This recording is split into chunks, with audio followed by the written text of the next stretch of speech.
Scientists पिछले 3000 साल से हमारी इस दुनिया के बारे में जानने की कोशिश कर रहे हैं। हमें काफी कामयाबी भी मिली है। हम ये जान गए हैं कि प्लैनेट्स, स्टार्स और गैलेक्सीज कैसे काम करती हैं। मगर अपने ब्रह्मांड का अंजाम जानने के लिए हमें अभी भी बहुत कुछ पता लगाना होगा।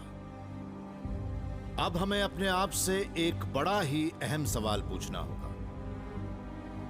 कि क्या कुछ बातें ऐसी भी हैं जिन्हें हम कभी नहीं समझ सकते।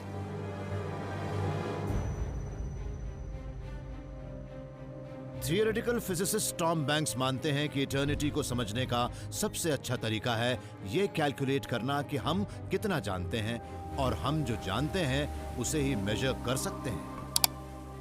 आप देख सकते हैं कि मेरे पीछे पैसिफिक ओशन है और पैसिफिक ओशन काफी बड़ा है। हम उसे रूलर से नहीं माप सकते, इसलिए उसे हम ट्रिगोनोमेट्री और दूसरे किस्म के मैथ से मापते हैं। पैसिफिक ओशन भले ही विशाल हो, पर हमने उसकी लंबाई चौड़ाई माप ली है और हम जानते हैं कि वो 1 अरब 65 करोड़ वर्ग किलोमीटर का है। मगर ब्रह्मांड के सामने वो एक दिन के जैसा ही है। हम उसे फिजिकली मेजर नहीं कर सकते। अभी तो हमने अपने ब्रह्मांड को पूरी तरह से देखा भी नहीं है। हम उसे वहां से आने वाली रोशनी और हमारे पास से वहां तक जाने वाली रोशनी के आधार पर मापते हैं। उससे ही हमें सिग्नल मिलते हैं। उनसे हमें पता लगता है कि कोई चीज कितनी दूर है, कहां है। मगर ब्रह्मांड सिर्फ स्पेस में ही नहीं फैलता है, बल्कि वो समय में भी आगे बढ़ता है। बिग बैंग से लेकर आने वाले फ्यूचर की ओर। इतनी बड़ी जगह की हर बात का पता कैसे लगाया जा सकता है? टॉम मानते हैं कि वो इस सवाल का जवाब थियरी ऑफ कैजुअल डायमंड्स की मदद से दे सकते हैं। मैं कॉजल डायमंड दिखाने के लिए एक स्कीमेटिक डायग्राम बना रहा हूं। ये मेरा पास्ट है, ये है मेरा फ्यूचर और इसमें सब कुछ समाया है। मैं ऐसे एक्सपेरिमेंट्स कर सकता हूं जिससे मुझे शुरुआत से अंत तक का पूरा इतिहास पता लग जाए। ये जगह स्पेस टाइम में एक डायमंड शेप बनाती है क्योंकि जिंदगी ऐसे एक कोन के रूप में चलती है और जब मैं हाल के समय को देखता हूं तो वो कोन के रूप में ही वापस आता है। अब अगर इन दो कोन्स को मिला दे तो इससे एक डायमंड शेप बन जाएगी। एक कैजुअल डायमंड से पता लगता है कि ब्रह्मांड में एक मेजरिंग डिवाइस किस हद तक जा सकता है। जब वो डिवाइस एक लाइट बीम भेजता है तो वो ब्रह्मांड की ओर जाती है और दूर की गैलेक्सीज से टकराने के बाद कई अरब साल बाद उस डिवाइस तक वापस आती है। टॉम ने डायमंड के अंदर मौजूद उस जानकारी को कैलकुलेट करने का तरीका ढूंढ लिया है। वो मानते हैं कि वो उस स्फीयर की सबसे चौड़े हिस्से से रिलेटेड होती है और इस स्फीयर को वो होलोग्राफिक स्क्रीन कहते हैं।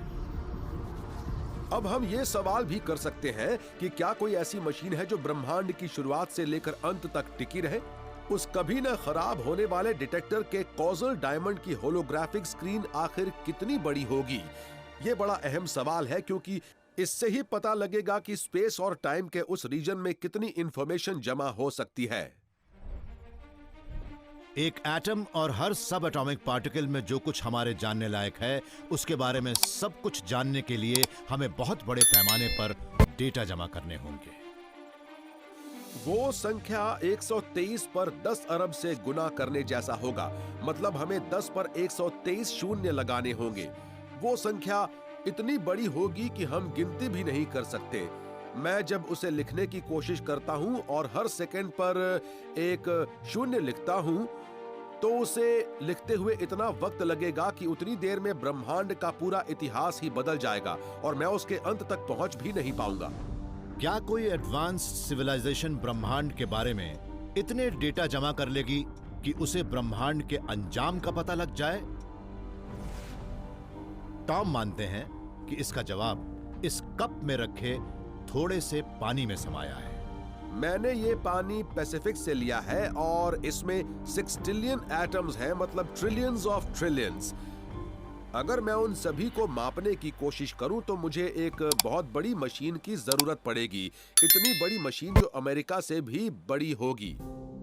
मगर पूरे ब्रह्मांड से डेटा जमा करना सिर्फ एक मॉन्यूमेंटल इंजीनियरिंग चैलेंज ही नहीं होगा, बल्कि फिजिक्स के नियम भी हमें ऐसा करने से रोकते हैं। अगर हमने हर एटम को मापने की कोशिश की तो हमें इतनी मशीनों की जरूरत पड़ेगी जिससे हम ब्रह्मांड में इतना सामान भर देंगे जिसे वो संभाल ही नहीं पाएगा, और तब ये सारा एक्सपेरिमेंट एक ब्लैक होल में चला जाएगा जिससे सारी इंफॉर्मेशन भी खत्म हो जाएगी।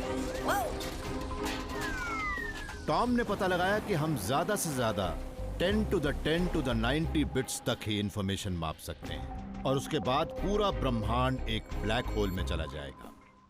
यह संख्या बहुत बड़ी लगती है, मगर यह 10 पर 123 शून्य लगाने के बाद बनने वाली संख्या से बहुत कम है, जबकि हमें उतनी ही जानकारी चाहिए। वो संख्या इस संख्या के सामने इतनी कम है कि शायद ही कोई सिविलाइजेशन उसे माप सके, भले ही वो कितनी भी सोफिस्टिकेटेड क्यों न हो। शायद ही कोई ब्रह्मांड के इतिहास की पूरी इंफॉर्मेशन को माप पाएगा। हम ब्रह्मांड के बारे में एक छोटा सा हिस्सा ही जान पाएंगे। टॉम मानते हैं कि ऐसी आधी अधूरी जानकारी के आधार पर फ्यूचर को प्रिडिक्ट करना बेवकूफी ही होगी। इसलिए अच्छा है कि हम समय के अंत के बारे में सोचना भूलकर आज के बारे में सोचना शुरू कर दें। हर चीज के बारे में जानने की कोशिश करना हमारी फितरत है। हम हर चीज के बारे में कहानियां भी बनाते हैं। आखिर इंसान तो इंसान ही है। हमारा अंत निश्चित है। हम ईश्वर नहीं है, ना ही ब्रह्मांड के मालिक है। हम तो ब्रह्मांड का एक मामूली सा हिस्सा भर है, और अब जाकर हमें पता लगा है कि हम जितना सोचते थे हम उससे कहीं ज्यादा छोटे हिस्से हैं। हमारे पास एक लिहाज से ये हक भी नहीं है कि हम वो सब जान लें जिनके बारे में जानना जरूरी है। क्या ब्रह्मांड कभी खत्म नहीं होगा? क्या हमें इटर्निटी दूर के फ्यूचर से आज के प्रेजेंट को प्रोजेक्ट करके दिखा रही है, या फिर एक कॉस्मिक एपोकलिप्स देखते ही देखते सब कुछ खत्म कर देगा? कुछ कह नहीं सकते।